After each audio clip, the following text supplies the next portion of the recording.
जुड़े हुए हैं। कौन सा है? वो लोगो लगा, लोगो नहीं है ना, लोगो लगा। राजस्थान में बीजेपी राजनीति का सर्वकालिक चेहरा बन चुके हैं। हालांकि कई चुनाव लड़ चुके हैं, उम्र भी पूरी हो चुकी है और हमने बुलाया यंग रंग में है? तो अभी इससे पहले सचिन जी बैठे हुए थे, एक युवा से वहां से सवाल भी चला था कि आप तब तक यंग है जब तक कि मन से यंग है, और आप तो माशाल्लाह मन से पूरी तरीके से यंग है। तो सबसे पहली जो सवाल है मेरा आपसे कि आप खुद को चुस्त दुरुस्त, क्योंकि आप लगभग 60 साल पूरे कर चुके हैं, ये पूरी तरीके से नॉन पॉलिटिकल बातचीत है और युवाओं के मुद्दे इसके अंदर खुद युवा उठाएंगे। तो मेरा जो सबसे पहला सवाल है, आप खुद को मन से यंग रखने के लिए क्या करते हैं? सबसे पहले तो मैं आपको और विशेष तौर पर पत्रिका को धन्यवाद देना चाहता हूं। लीग से हटके कार्यक्रम चलना और उन कार्यक्रमों में सामाजिक सारोकारता दिखनी, ये पत्रिका की खूबी है। अभी मुझसे पहले आप सब लोग रूबरू हो रहे थे इस प्रदेश के आला नेता सचिन जी से। तो मैं तो इस वक्त में एक ही बात कहूंगा कि किसी शायर ने कहा है, आज जहां मैं हूं कल कोई और था। आज जहां मैं हूं कल कोई और था, ये भी एक दौर है, वो भी एक दौर है। तो अभी सचिन जी की राजनीति का दौर, राजनीति के अंदर हम दो तरह के लोग आते हैं। एक परिस्थितिजन्य लोग होते हैं और एक पुरुषार्थजन्य लोग। परिस्थितियां कई बार एक ऐसे क्षेत्र में लोगों को ले आती है जो परिस्थितियों के कारण उस व्यक्ति को उस ओर कदम बढ़ाना पड़ता है। और कुछ लोग ऐसे होते हैं जो हमारे जैसे होते हैं, गांव से चले थे, राजस्थान विश्वविद्यालय में पढ़कर और आरजीएस और मजिस्ट्रेट बनने की कल्पना के साथ यहाँ आकर छात्र संघों की राजनीति में चले गए और फिर पूर्व प्रधानमंत्री चंद्रशेखर जी के संपर्क में आ गए और राजनीति के कदम बढ़ाते बढ़ाते आज इस मुकाम तक ले आए। तो मैं समझता हूं कि आप जो कह रहे थे, आदमी का अगर मन चंगा है तो कटौती में गंगा है। अगर आप में मन में आपके उल्लास है, मन में आपके बड़ी कल्पनाएं और ये कहूं कि बड़े कैनवास पर बड़ा चित्र उकेर कर उसमें रंग भरने की तमन्ना है, तो आदमी की उम्र उसको कहीं रोकती नहीं। एक आप इस पूरी राजनीति में अपनी दोस्ती का बैलेंस कैसे बनाते हैं? क्योंकि राजस्थान की राजनीति में अगर देखा जाए तो आपकी कांग्रेस, बीजेपी हर उम्र के साथ, और वो दोस्ती आपकी हाउस के अंदर भी नजर आती है, बाहर भी नजर आती है, लेकिन उसके परस्पर आपकी राजनीति भी चलती है। देखिए, ये आप जिस प्रकार फिल्मांकन के समय में फिल्मों के अंदर किरदारों को देखते हैं, जब उसको किसी भी अभिनेता को एक एक किरदार के रूप में अपने अभिनय का जौहर दिखाना होता है तो पूरे जोर से दिखाता है, और उसके पीछे, उस अभिनेता के पीछे भी कहीं एक दोस्त, कहीं एक अच्छा पति, कहीं अच्छा पिता छुपा रहता है। ठीक इसी प्रकार जब अपने राजनीति के दलों की परिधि में रहते हैं, सिद्धांत से रहते हैं, तो बड़े पुरजोर तरीके से, बड़ी शिद्दत के साथ उस काम को निभाने की कोशिश करता हूं। परंतु उससे निकलकर जब पीछे मुड़कर देखता हूं तो कहीं यार खड़ा नजर आता है, तो पुरानी यारी को भी गले से लगा लेते हैं। सिर्फ यही है कि 24 घंटे इस राजनीति में रहकर अपने आप के साथ उस राजनीति के वातावरण को ओढ़े अगर मैं रखूं तो मैं कभी अच्छा दोस्त नहीं हो सकता। मैं अच्छा एक सामाजिक प्राणी भी नहीं हो सकता, क्योंकि मेरा नज़रिया मेरे उस दल के नेताओं के और उस अवधारणा के चारों ओर घूमता रहेगा।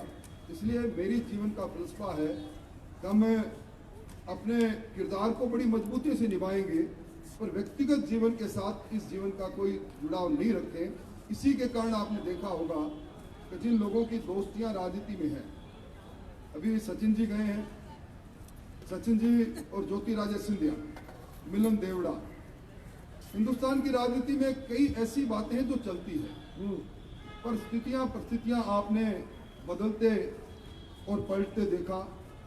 ज्योतिरादित्य आज हमारे भारतीय जनता पार्टी के राज्यसभा से सांसद हैं और सचिन जी आज कांग्रेस के बड़े नेता हैं, और दोनों जब मिलते हैं तो उन पुरानी दोस्ती की बातों में मशगूल हो जाते हैं, राजनीतिक बातें गौण हो जाती हैं।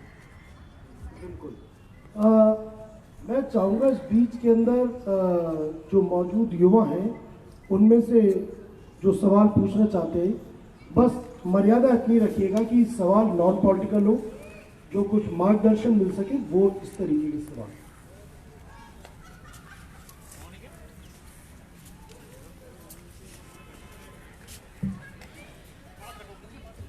Sir, my name is Kunal Reniwal, I am from Arya Faujdar Institute of management. मेरा सवाल यह है कि सर, जो कोविड के बाद लॉकडाउन लगा था, उससे युवाओं की सैलरी और युवाओं की जॉब पर बहुत खतरा आया है और युवा इससे बहुत हताश हुआ है, डिमोटिवेट।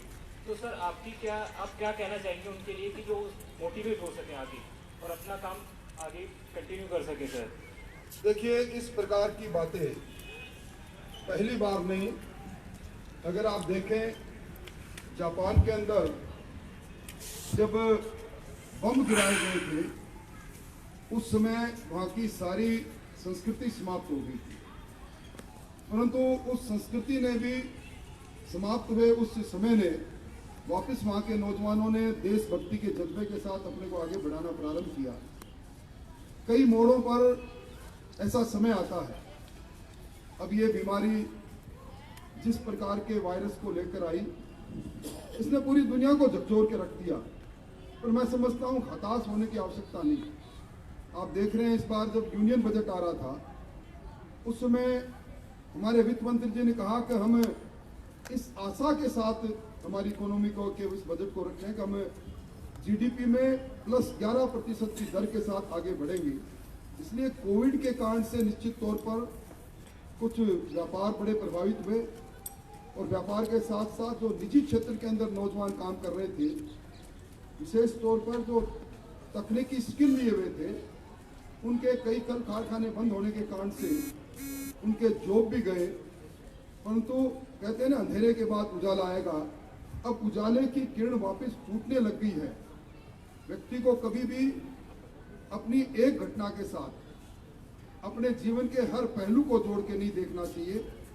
कहते हैं ना, आपदा में अवसर ढूंढो, हमारे देश के प्रधानमंत्री कहते हैं।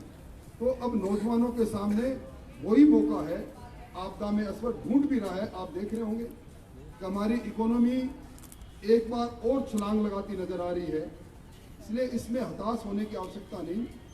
इसको एक पाठ मानकर जो हमने एक बार पढ़ लिया और भूल जाना चाहिए।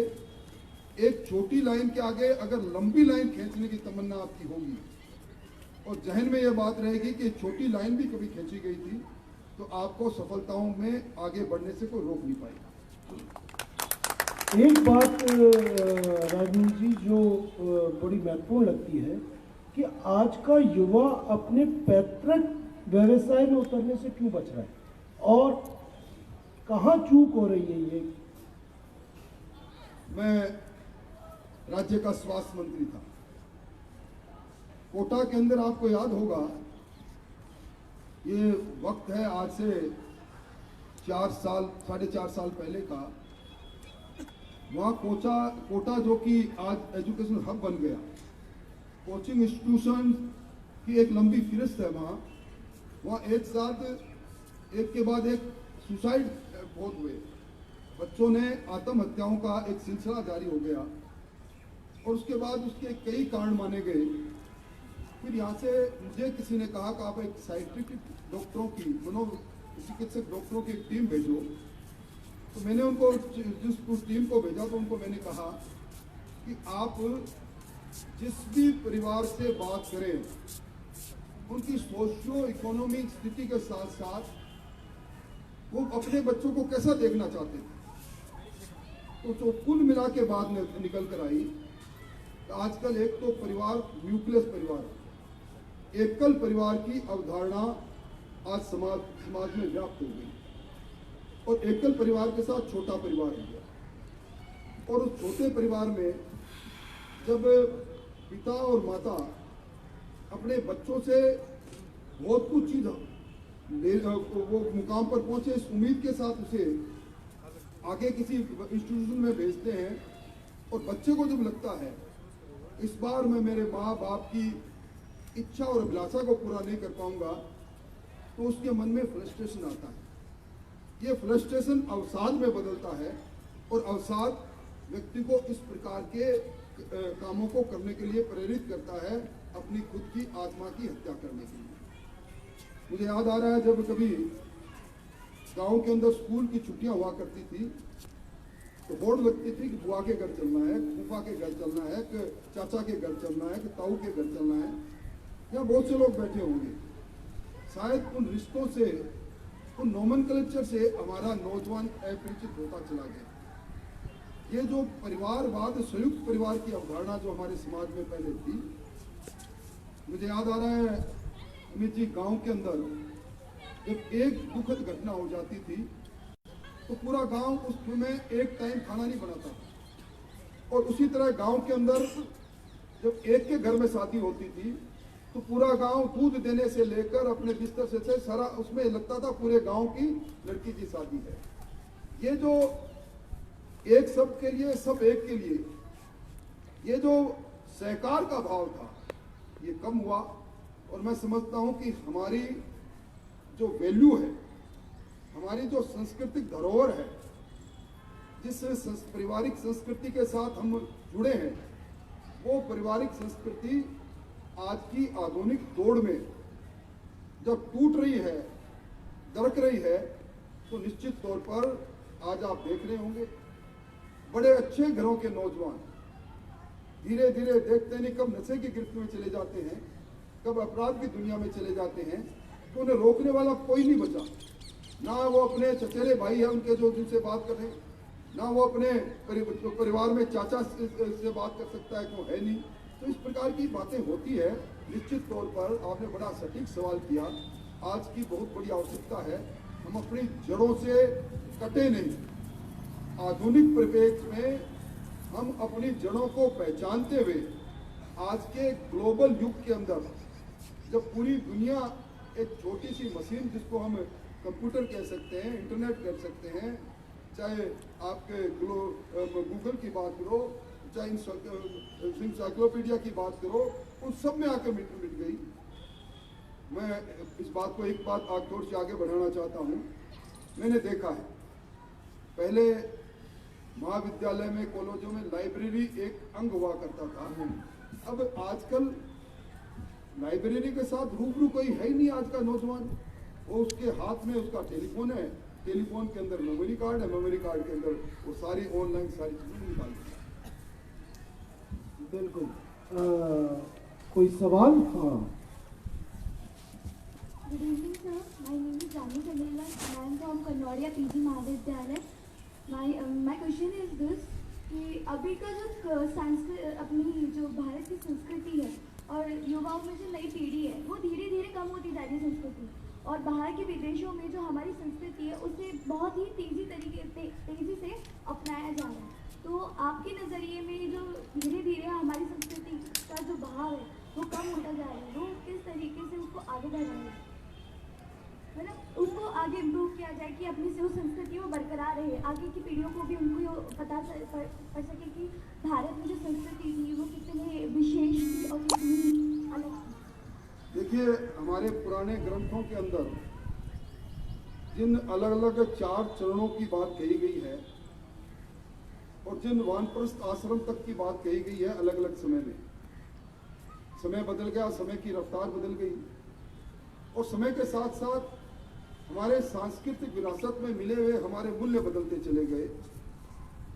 आज आप देखते हैं कि कई जगह पर आता है हमारा नौजवान नशे की गिरफ्त में है और विशेष तौर पर यहाँ से हमारी संस्कृति से निकलकर जो नौजवान विदेशों में चला गया, चाहे वो शिक्षा लेने गया, उसके बाद वहाँ नौकरी में आ गया, वो जिस प्रकार का वातावरण उसके चारों तरफ रहता है उसी वातावरण की रंगत में रंग जाता है। ये न्यूक्लियस फैमिली इसका सबसे बड़ा रीजन है। और आज जिस प्रकार आप कुल मिला के आपका सबसे बड़ा साथी आपका मोबाइल टेलीफोन है। ये मोबाइल टेलीफोन आपके ज्ञान को भी बढ़ाता है और कई बार ये आपको ऐसी चीज परोसता है, आपने देखा होगा इसी मोबाइल फोन की अलग अलग इवेंट्स को देख के छोटे छोटे बच्चों ने ऊपर बिल्डिंगों से छलांग लगाना चालू कर दिया। हम जब तक अपने पुराने संस्कारों से जुड़े हुए ग्रंथों को नहीं देखेंगे, मैं ये नहीं कहता कि आप उनको पूरा ही पढ़े, मैं कोई प्रवचन नहीं दे रहा, पर फिर भी हमें मालूम पड़ना चाहिए कि हम किस प्रकार के हमारी बुनियादी तौर पर हमारे संस्कार रहे। आप अगर परिवार के अंदर जब आप बैठते हैं तो आपका टेलीफोन आना की टेबल पर भी आपस में बात करने से बजाय टेलीफोन पर उलझे रहते हैं, मोबाइल को देखते रहते हैं। इंटरेक्शन बंद हो गया परिवार के बीच में, पिता का बेटी से इंटरेक्शन बंद हो गया, भाई का भाई से इंटरेक्शन बंद हो गया। आपके मन में क्या सवाल उठ रहा है, आपके मन में क्या जिज्ञासाएं हैं। कहते हैं कि जो हमारे मदर है, माता है, वो हर बच्चे की पहली शिक्षिका है। और अब मैं देख रहा हूं और कहते हैं सबसे बड़ा मैनेजमेंट गुरु अगर कोई है तो वो आपके पिता है, संयुक्त परिवार के पिता। तो हमें हमारे मैनेजमेंट के गुरु को, प्रबंधन के गुरु को, हमारी पहली शिक्षिका से, माँ से इंटरेक्शन कम रखेंगे, परिवार में प्यार कम रखेंगे, परिवार में प्यार को बांटना कम रखेंगे। आप कभी निर्मल मन से बात करें, बड़े निर्मलता से, और आप अपने परिवार के लोगों से बात करना चालू करें, आपके मन में अपने आप आत्म संतोष आएगा।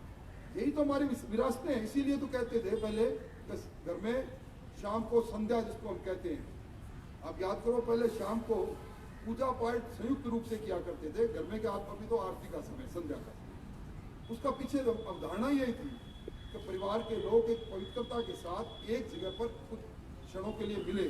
अब ये मिलन कम हो गया, इसके कारण से हमारी विरासत में मिली हमारी संस्कृति पर चोट लगी। मैं आपको आपकी जिज्ञासा पूरी नहीं कर पाया।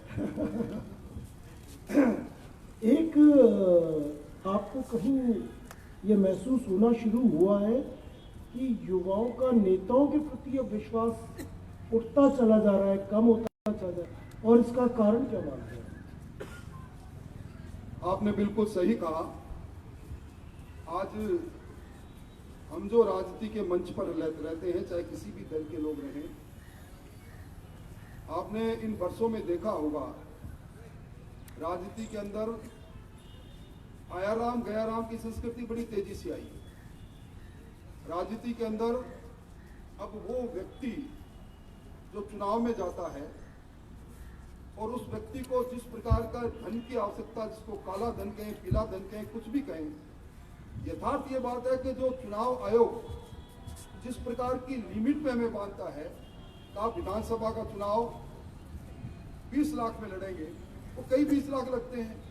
तो हम हमारी कथनी और करनी को आज का नौजवान देखता भी है, समझता भी है। और बुनियादी तौर पर ये नौजवान हमेशा परिवर्तन का वाहक रहा। कभी भी कहीं भी किसी भी सूबे में, किसी भी देश में जब कोई परिवर्तन आया है उसका नेतृत्व तो हमारे नौजवान ने किया है। और उस समय जो नौजवान को हम लोग सबज बाग दिखाते हैं, हमारी करनी उस कथनी के बराबर नहीं होती। इसके कारण से हमारी क्रेडिबिलिटी जिसको हम कहते हैं, विश्वसनीयता जिसको हम कहते हैं, वो कम होती चली गई। और इसी कारण से हम लोग जो राजनीति के अंदर, छात्र राजनीति या कई वर्षों से राजनीति के बाद एक मुकाम पर जाते हैं, हमारी राजनीति की वो पुरानी बातें पर लोग विश्वास नहीं करते। एक ही बात कहते हैं एक ही थैले के चट्टे बट्टे हैं ये, इसीलिए आपका अविश्वास कम हुआ है हमारे प्रति। युवाओं में से कोई सवाल? नमस्कार, मेरा नाम सुरेश राज है और मैं विवेकानंद ग्लोबल यूनिवर्सिटी के विधि का छात्र हूँ। मेरा क्वेश्चन सर आपसे ये है कि आज के नौजवान पॉलिटिक्स से क्यों जुड़ना नहीं चाहते, उसे भागना क्यों चाहते? क्या इसमें पॉलिटिकल पार्टी की क्या कमियां रही जिस कारण वो पॉलिटिक्स में आना नहीं चाहते और किसी क्षेत्र को चुनना चाहते? इस पर आपके क्या विचार है? मेरा इसमें बिल्कुल विपरीत विचार है। इसमें मुझे तो अचंभा होता है कि आज का नौजवान अगर उसने थोड़ा सा अर्थ अर्जन कर लिया और थोड़ा से पारिवारिक रूप से संबल है तो वो सीधा ही एक अच्छी सी गाड़ी लेकर अपने उस गाड़ी के पीछे अपना पोस्टर छुपा के और अपने आप को युवा नेता घोषित कर देगा और उसके बाद उसी बोलेरो में, उसी स्कॉर्पियो में चढ़कर और वो टिकट की बात करेगा। अगर उससे पूछे कि आप जिस विधानसभा से, लोकसभा से टिकट की बात कर रहे हैं उसमें कितनी ग्राम पंचायत बता नहीं पाएगा। इसलिए आज का नौजवान जब चारों तरफ से, और मुझे कहने में संकोच नहीं, कहते हैं ना बेरोजगारी का आलम है। अभी मैं एक रिपोर्ट पढ़ रहा था, हमारे यहाँ भी बेरोजगारी 24.8% के लगभग हो गई। इस बेरोजगारी में रोजगार की दृष्टि से भी राजनीति को आज का नौजवान देखने लग गया, जो सबसे बड़ी विडंबना है।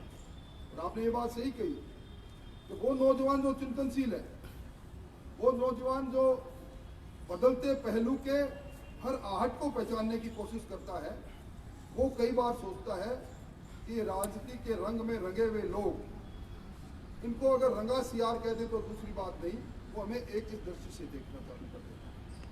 इसलिए एक वर्ग है जो दूर हटता है और एक बड़ा वर्ग है जो चंद ही क्षणों में राजनीति के उस मुकाम तक पहुंचना चाहता है जिस मुकाम को हासिल करने के लिए कई जिंदगी के बसंत लग जाते हैं। मौजूदा लोकसभा का अगर आंकड़ा देखा जाए तो मात्र 12% युवाओं का प्रतिनिधित्व है उसके अंदर। तो इसकी वजह आप क्या मानते हैं? जो अभी आपने गहराई की बात की कि युवाओं में उस राजनीतिक गहराई की कमी है, वो है, या राजनीतिक पार्टियों की तरफ से कुछ कमी आ रही है उनको प्रोत्साहित करने?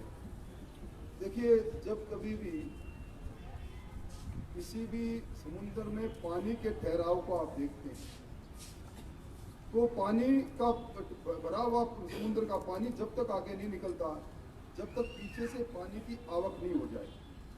ठीक ऐसा ही राजनीति का खेल। आज राजनीति के अंदर जो लोग एक मुकाम पर पहुंचे, हर व्यक्ति देखता है मैं जिस जगह पर हूं उस जगह पर कोई नया खून आ नहीं जाए, इस नाते कई बार संकुचित दृष्टि से राजनीति को लोग देखते हैं। और मुझे ये कहते हुए प्रसन्नता है, इस बार जब लोकसभा के चुनाव हो रहे थे, मैं राजस्थान के पार्लियामेंट्री बोर्ड में रहता हूँ। उस समय देश के प्रधानमंत्री जी की तरफ से ये संदेश था कि अब राजनीति के अंदर, विशेष तौर पर लोकसभा के अंदर, विधानसभा के अंदर नए खून को, पढ़े लिखे लोगों को, उन लोगों का पार्टिसिपेशन किस प्रकार बने, ऐसी प्रतिभाएं जो इस देश की नीति बनाने के अंदर, विधान बनाने में अपना योगदान दे, ऐसे लोगों को आगे लाना चाहिए। और आज की राजनीति, मुझे कहने में संकोच नहीं, हमारा लोकतंत्र परिपक्व हो रहा है। देश की आज़ादी के 7 दशक हम पूरा कर चुके हैं, पर जो राजनीति जवान हो, हमारा लोकतंत्र जवान हो रहा है। हमारी राजनीति के अंदर जाति के आधार पर जो ध्रुवीकरण है वो बढ़ रहा है, और यही कारण है कि कई बार ऐसी प्रतिभाएं नहीं आती और कई बार ऐसे लोग आ जाते हैं जिनको जाति के आधार पर आगे बढ़ने का एकाएक मौका मिल जाता है। ये विश्लेषण मैं मेरे अनुभव से कर रहा हूँ, ये मेरी पार्टी की लाइन नहीं है। आपने कहा कि राजनीतिक मंच नहीं, इसलिए मेरा खुद का विचार ये है कि आज के इस लोकतंत्र में जिन बातों को हम सबसे बुरा मानते थे, आज वो बातें धीरे धीरे और मजबूती से घर कर रही। सवाल है आपका, माइक ऑन करेंगे।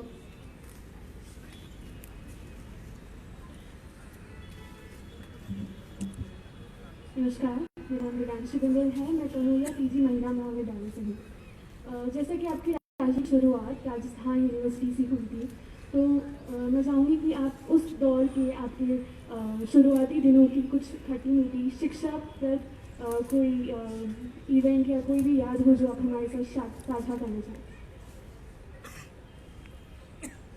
देखिए, मैंने पहले कहा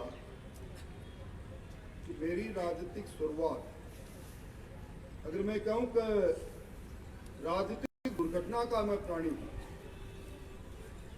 एक मेरे फादर एडमिनिस्ट्रेटिव सर्विस में नौकर थे, आरएस थे। जहाँ जहाँ वो उनका पदस्थापन हुआ, वहाँ उनके साथ रहने से अलग अलग स्कूल बदलते चले गए और अंग्रेजी में हाथ तंग होना प्रारंभ हो गया। फिर घर वालों को ये कहा कि राजस्थान विश्वविद्यालय में जाएंगे, और मेरे जहन में न जाने क्यों आ गया, मैंने बीएससी फर्स्ट से की और मैंने एलएलबी में एडमिशन लिया। और एलएलबी में एडमिशन लेने के बाद मैं दूसरे साल सीनेट का एक व्यक्ति चुना जाता है, छात्रों में छात्र सीनेटर बन गया। और तीसरे साल मैं राजस्थान विश्वविद्यालय का छात्र संघ का अध्यक्ष बन गया। और मैं पहला व्यक्ति होऊंगा जो अध्यक्ष बनने के बाद मेरे परिवार के लोग नाराज हुए मुझसे, और मैंने कोशिश की कि मेरा यह समाचार परिवार तक जाए नहीं कि मैं राजस्थान यूनिवर्सिटी का प्रेसिडेंट बन गया। आपने कहा कुछ खट्टी मीठी बात बताएं। आज के स्वास्थ्य मंत्री जी मेरे साथ उस समय महाराजा कॉलेज के अध्यक्ष थे। हम लोगों ने एक बार एक डिमांड चार्टर पर और वाइस चांसलर के यहाँ ज्ञापन देने गए। तत्कालीन वीसी उस दिन दिल्ली में कोई मीटिंग में थे। हम लोगों ने बात थोड़ी ऐसी खिंच गई तो वाइस चांसलर सेक्रेटरीट पर हम लोगों ने कब्जा कर लिया, अंदर से बंद कर लिया। अलग अलग पदों पर कोई रजिस्ट्रार बन गया, कोई वाइस चांसलर बन गया। उसके बाद में जब वाइस चांसलर को पता लगा, उन्होंने हमसे कहा कि मैं एक दिन पूरा दिन निकल गया, दूसरे दिन उन्होंने कहा मैं आपसे मिलने आऊँगा, तो मुझसे मिलोगे तो तुम्हारा रवैया क्या रहेगा, क्योंकि मैंने सुना है कि तुम मेरी कुर्सी पर बैठे। तब मैंने कहा कि जब आपका पाँव आपके दफ्तर में आएगा पड़ेगा, उससे पहले हम आपकी कुर्सी को साफ करके आपकी कुर्सी के सामने की कुर्सी के सामने खड़े मिलेंगे, आपकी आज्ञा लेके मिलेंगे। वो एक संबंध था विद्यार्थी के अंदर और टीचर के अंदर। मैं एक वाकया में मेरे छात्र जीवन का और बताना चाहूँगा। एक बार हमने जुलूस निकाला और उस जुलूस में प्रोफेसर दया कृष्णा वाइस चांसलर हुआ करते थे। 1000 लड़कों के जुलूस के पीछे अकेले वो छात्र संघ मुर्दाबाद के नारे लगाते गए परिसर में, और एक आदमी ने भी पीछे इतना रिस्पेक्ट था टीचर और टोट के संबंध में जो आज देखने में कम मिलता है। आज आपके यहाँ परिसर खाली है। ऑनलाइन एजुकेशन ने, स्मार्ट क्लासेस की एजुकेशन ने सारी चीज़ों को बदल कर रख दिया। और ये जो विश्वविद्यालय जो आपस में परस्पर मिलन के साथ साथ उन सारी बातों के निचोड़ से जिस प्रकार की बातें निकल कर आती थी, चाहे राष्ट्रीय मंच की बात हो चाहे अंतर्राष्ट्रीय मंच की बात हो, वो बातें अब विश्वविद्यालय उन चीज़ों का केंद्र नहीं रहे। ये इसी कारण से नहीं रहे। अगला सवाल नहीं।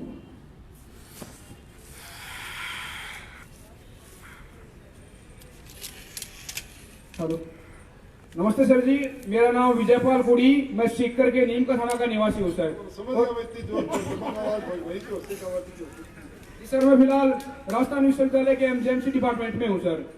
सर, जैसे आपने बताया और मैंने अभी गूगल भी सर्च किया कि आपके पिताजी आरएस थे, तो सर मैं एक आम छात्र हूँ और बहुत ही गरीब परिवार से बिलोंग करता हूँ, लेकिन मेरी शुरू से राजनीति करने की इच्छा रही है, लेकिन मेरा परिवार मेरे साथ 1% भी नहीं है और उनकी परिस्थितियों को ध्यान में रखते हुए मुझे भी मेरे कदम पीछे खींचने पड़ते हैं सर। तो मैं आपसे जानना चाहूंगा, जैसे आपने कहा कि बोलेरो खरीदी, पीछे बैनर लगाया युवा छात्र नेता, सर उसके लिए भी 10 लाख रुपए चाहिए, तो सर मैं जानना चाहूंगा आपसे कि सामान्य युवा का एक जो गरीब परिवार से जो बच्चा निकलता है, जिसकी अपनी महत्वाकांक्षाएं होती हैं, अपने सिद्धांत होते हैं, उसका राजनीति में क्या स्कोप है। और सर दूसरी बात यह है कि कहते हैं कि आते भी हैं सर, कई गरीब परिवार से आते भी हैं, लेकिन वो आके क्या करते हैं, उनके जो फाइनेंशियल मिलता है, उनको पैसे लगाने वाला मिलता है, उनको उनकी गुलामी करनी पड़ती है और अपने सिद्धांतों के साथ समझौता करना पड़ता है। वो जो चाहता है वो राजनीति वो बिल्कुल नहीं कर पाता सर जी। तो मैं आपसे जानना चाहूंगा कि एक सामान्य युवा का राजनीति में क्या स्कोप है सर।